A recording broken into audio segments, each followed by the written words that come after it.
నిఖిల్ పై ఉన్న కోపాన్ని తగ్గించుకొని 6 సంవత్సరాల తర్వాత మొదటిసారి నిఖిల్ ఇంటికి వచ్చిన కావ్య ఇంటికి రాగానే నిఖిల్ కావ్యని చూసి ఎమోషనల్ అయిపోయి హగ్ చేసుకుని ముద్దు పెట్టుకున్న ఒక వీడియో ఇప్పుడు సోషల్ మీడియాలో చాలా వైరల్ అవుతుంది.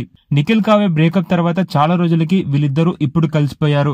ఎప్పుడైతే నిఖిల్ బిగ్ బాస్ 8 నుంచి బయటకు వచ్చాడో అప్పటి నుంచి కావ్య నిఖిల్ అసలు మాట్లాడుకోవట్లేదు.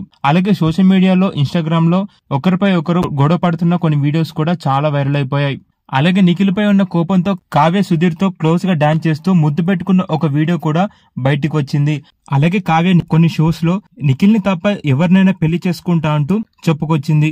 అది చూసిన నిఖిల్ కూడా రియాక్ట్ అవుతూ కావ్యపై కోపడుతూ నేను ఇక నిన్ను ఈ జన్మలో కలవను కావ్య అంటూ చెప్పుకొచ్చాడు నిఖిల్. అలాగే నిఖిల్ కావ్య ఫ్యాన్స్ కూడా కావ్యపై మండిపడుతూ నెగిటివ్ కామెంట్స్ పెట్టారు. మీరు నిఖిల్ తో తప్ప ఎవరితో అంత క్లోజ్ గా డాన్స్ చేయడం కరెక్ట్ కాదు, అలాగే వేరెవరినో మీరు ముద్దు పెట్టుకోవడం కూడా కరెక్ట్ కాదు కావ్య అంటూ కావ్యపై మండిపడుతున్నారు ఫ్యాన్స్. ఇదంతా జరిగాక చాలా మంది ఇక నిఖిల్ కావ్య కలుసుకోరు, వీళ్ళిద్దరి మధ్య బ్రేకప్ అయిందంటూ సోషల్ మీడియాలో చాలా న్యూస్లు అయితే వినిపించాయి.